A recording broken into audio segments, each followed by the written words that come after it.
What is a toxic behavior that is disguised as virtue? I had an in-law who talked constantly about how generous and compassionate she was. She could be both. But she had a tendency to get carried away by what she wanted for you rather than what you actually wanted. She was the kind of person who would throw a big party for you when you explicitly told her you didn't want a party. And she would talk constantly about how overwhelmed she was planning the party and how you should help in all these ways because I can't do this on my own. Her plans were over the top, impossible to actually achieve. I watched her do this with a graduation party and a charity ball, and it was stressful for everyone involved. One of them ended in complete disaster.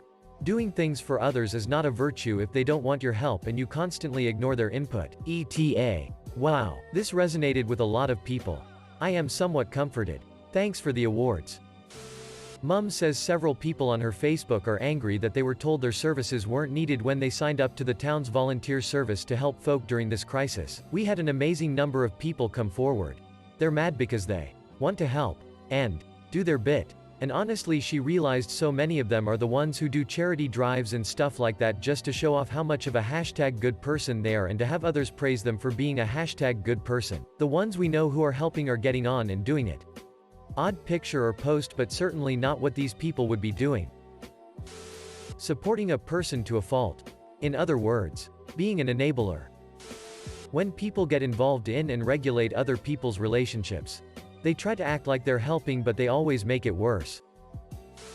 Grand, romantic gestures. I teach high school and it's crazy how many times you see a kid basically bully their crush into being with them. They make this huge public display and the kid is too shy to say no in front of everyone.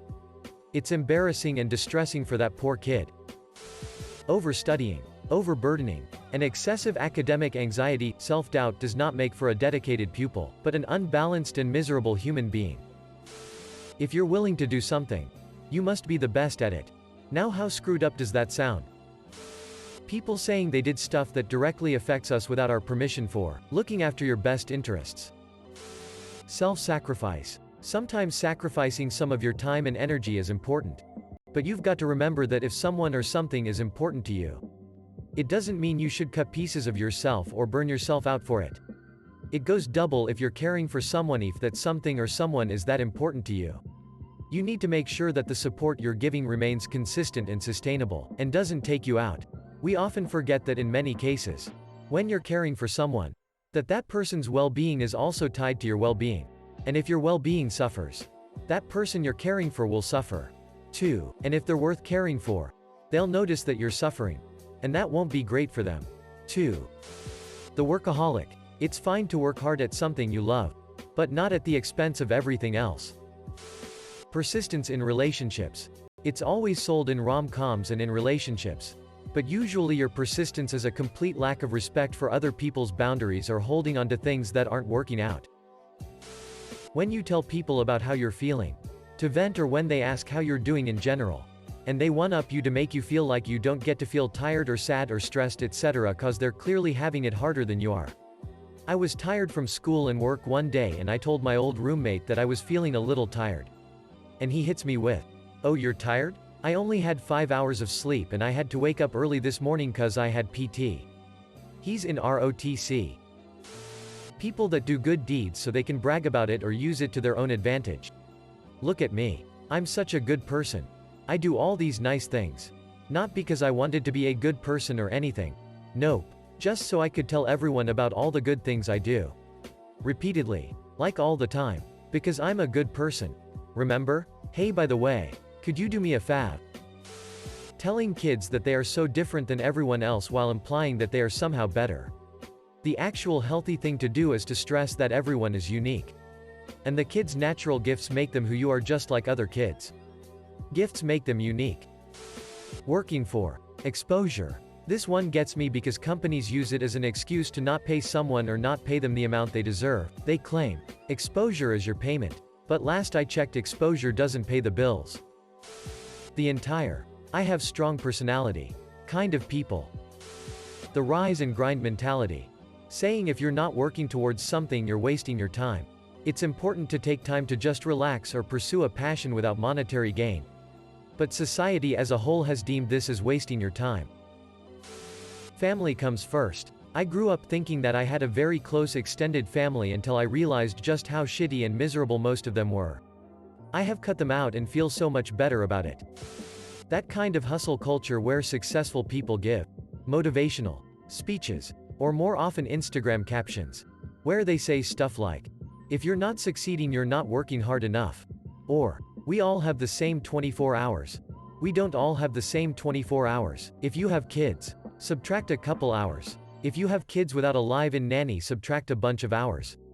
If you have to work a minimum wage job to make rent, subtract hours. If you don't have help to cook, clean, grocery shop, etc., subtract hours." That's part of why Kylie Jenner's whole self-made millionaire thing bugs me. Even if she came up with her own ideas and did her portion of the work, she never had to worry about financial support to start her brand, or childcare while she was working, or who was going to cook meals for her and her kid or clean her house.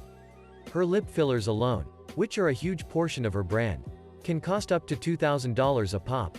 You're not self-made if you couldn't have done it without your parents' money. Edit. My first gold. Thank you so much.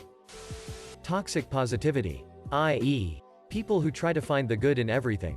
There's a lot to be said for having a positive outlook, but it quickly becomes toxic when you start defending abusers. I'm sure your parents still loved you in their own way. Or trivializing people's sadness. So you got fired, it just means you get to pursue a new opportunity.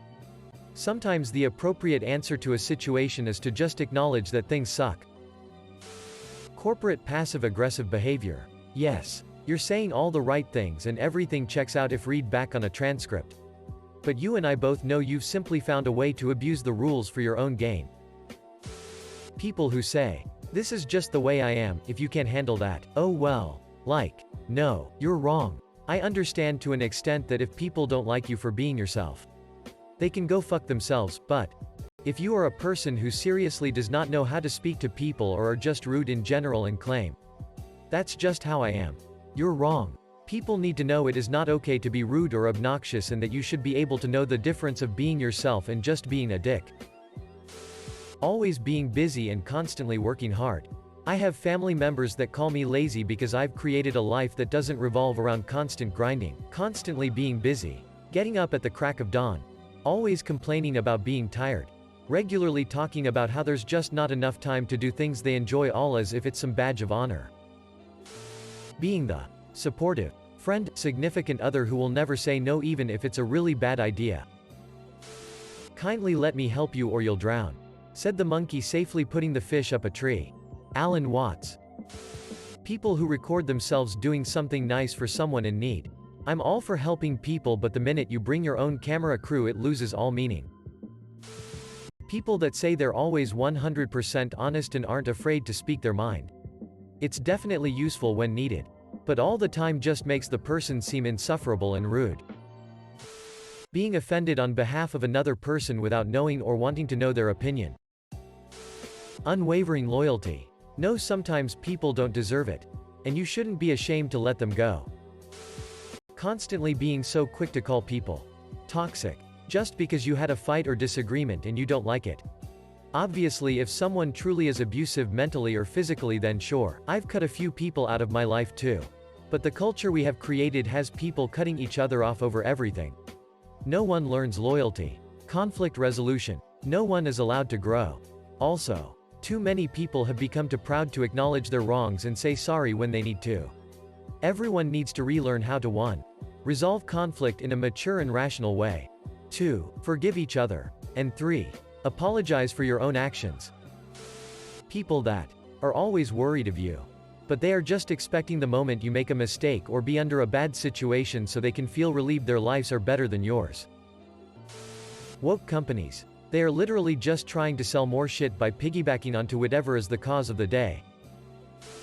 Like most things in life, an Oscar Wilde quote is relevant. Children begin by loving their parents, as they grow older they judge them, sometimes they forgive them. Helicopter parenting. That shit scars you, makes you unable to function like a normal adult and struggle to make your own decisions when it comes to responsibility. Constant self-diminishing and downplaying of your abilities as humility. Just accept and recognize that you're pretty skilled, have a lot of experience in something, instead of saying that it's easy. That anyone could do the same and the list goes on. Over-the-top kindness often masks agenda. Charisma goes a long way toward hiding darker traits. Aggressive self-care. Sometimes people use this as a hard stop to get out of things that they do not want to do, because you can't argue with someone saying that they need self-care. But there's a line between doing what you need to in order to bolster emotional and mental health and being lazy, taking advantage of people who want to support self-care more. Sweeping issues under the rug for the sake of peace. In other words, being the bigger person. Overprotectiveness. Not the general caring, protecting someone. But a lot of people seem to think it's so adorable when someone is super overprotective over someone else. I am not weak. I can do things by myself just fine. Thanks. Always saying what's in your mind. People who claim to have no filter are generally just rude. It's much more commendable to know when to shut up.